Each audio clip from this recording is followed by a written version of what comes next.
Today, one more incident in Delhi has left us shocked. A 16-year-old girl, Sakshi, met an unfortunate death by the hands of a young boy, Sahil. When we hear about such incidents, we as general public cannot help but think what goes in the minds of these killers. Today we have with us Dr. Mantosh Kumar, Senior Consultant, Mental Health and Behavioral Sciences, Psychiatry at Fortis, Gurugram. Hello and welcome, sir. Sir, we know that psychiatrists cannot read mind, but sir, while people are preparing for such acts, these killers, when they prepare for such acts and while they are committing such acts, and then they cover them and live their life like nothing happened, what actually goes on in their minds? Well, it's very unfortunate whatever happened, but very rightly that you said it's no one can read other people's mind, and even psychiatrists and psychologists, we are not here to read other people's mind. We are here to help people. So, but there are certain signs that one can, as a family member, as a friend, as a colleague, can note down and understand that yes, there might be something which is quite not okay about this person or about my friend or a family member. Like there are certain signs which are noticeable, prominent. One of the few signs that people who end up committing such heinous and serious crimes are that these people always have a certain kind of a track record of breaking rules here and there, and being very disrespectful of peoples and people around them, or the general principles that society has laid down for us. These people generally also have lack of this feeling of remorse or guilt that we say, that they generally don't feel sad about certain incidents that they have committed, and they have always a very good rational explanation for whatever they have done. It is also noticed that people who end up committing certain crimes, they also have this tendency to be easily very provoked into aggressive behavior. It could be verbal aggression also, and maybe it can be something more than verbal aggression. So, yes, there are certain signs that we can look for to understand that maybe an unfortunate incident can happen by this person, but there is no way to kind of kind of understand that this will happen. Okay, sir. So today we saw this incident which took place a few days back or a few months back. We saw the Shraddha murder case, and we see these cases that they keep on repeating actually. So these killers, they are different people living different lives. And when you, as a psychiatrist, read about these cases, are there any similarities between these people which you see or notice? So, like I said earlier in the previous question that you brought forward, the similarities are generally the same. The patterns are generally the same. Not everyone who is under stress or who has, had difficulty in their lives will react this way.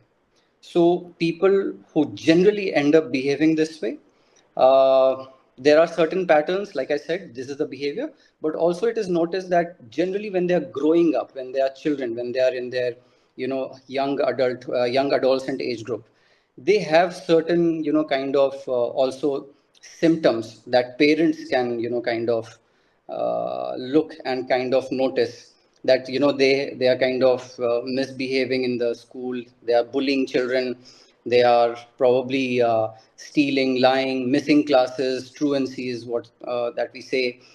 They have cruelty towards animals. So these are few of the things which one can understand when when you ask about similarity between the crimes and why. I'm pretty sure earlier also the crimes were happening. It's just that yes, today the media is coming forward, bringing these things in the news immediately, which is a very good thing. So that is why people are getting more and more aware about incidents happening around them. So it's not that it was not happening earlier. It's just that the crimes were happening earlier, but it was not brought forward in the society the way that it's happening now. So is it right to say that these killers or the people who commit such crimes are just born like this way? No, I wouldn't say that. I wouldn't say that. Science is still researching. Yes, there is incidents that we say the kind of things that we are seeing. They generally fall under the category of antisocial personality disorder. So it is 1% prevalent in the society. That means 1% of the population is predisposed to having this kind of personality. But it's very difficult to pinpoint that you're born this way. There is a big role of environment also to play. So there is, yes, some genetic influence, but then there is also the environment, the nature and nurture that we say kind of interacts, and that is why people behave this way. Okay, sir. So some people label the people who commit crimes as sociopaths, while others call them psychopaths. So, is there a difference between these terms, or are these two terms similar? So, when we talk about sociopaths and psychopaths, you have to understand these are not clinical terms. These are just terms which are used by a lot of people, layman, we can say. But like I said, there is something called as antisocial personality disorder. So the actual clinical term is that. Now, in that, sociopath was a term which was used much earlier. It has been not used by any of the clinicians now. Psychopath is still a term which is not used clinically, but now people use psychopaths more frequently, this terminology.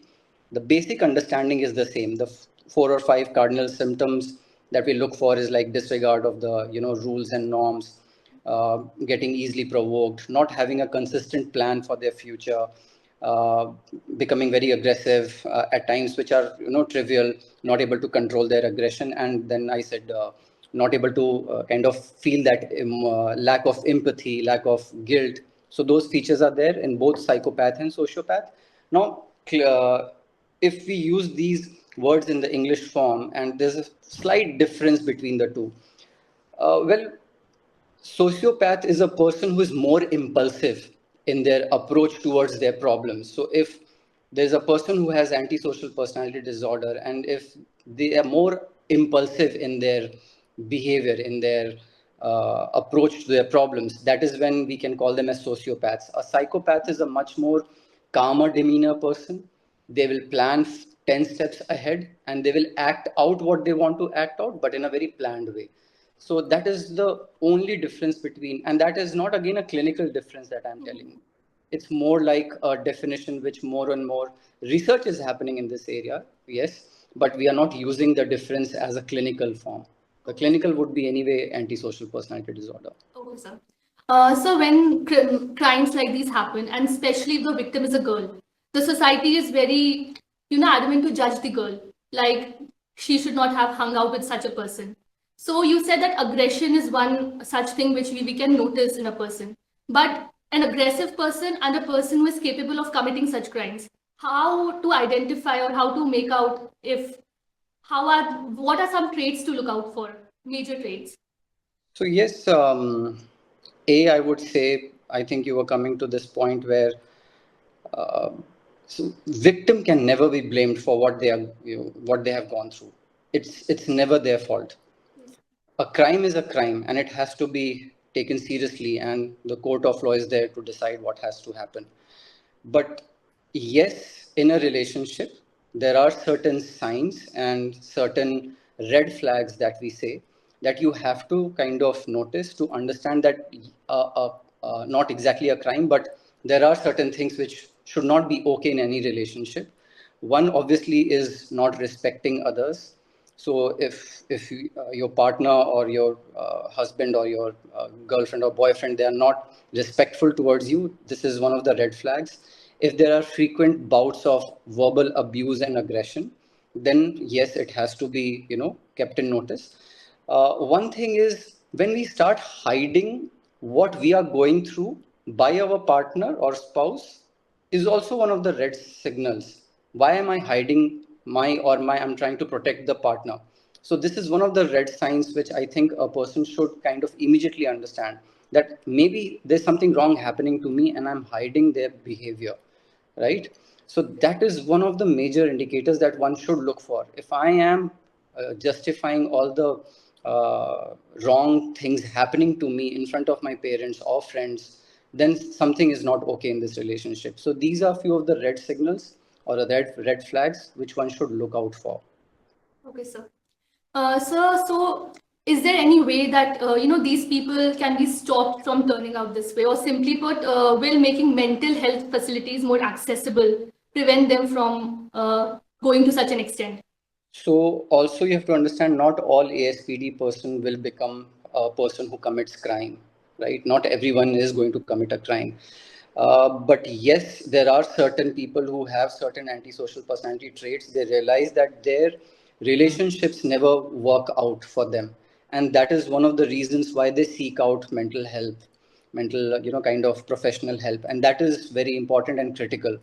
So one aspect, yes, awareness is very important. That definitely there is help around. That awareness will make the people who have certain difficulties maintaining relationships, or if they have been pointed out by various people that don't seem to be emotionally attached by other people, then professional guidance by a mental health professional, whether it is a psychiatrist or psychologist, is very important.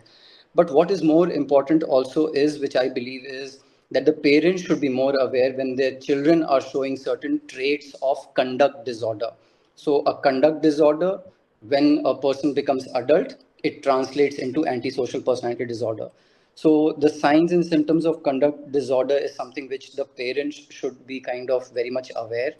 If the child is getting a lot of complaints from their teachers that they are misbehaving in the class, they are being a bully, they are missing schools and missing classes here and there, if they are found stealing things from shops, so these things have to be taken into account. It cannot be just simply ignored. Parents should reach out to mental health professional, understanding what they can do for their child to help them, because this, like I said, environment also plays a very important role.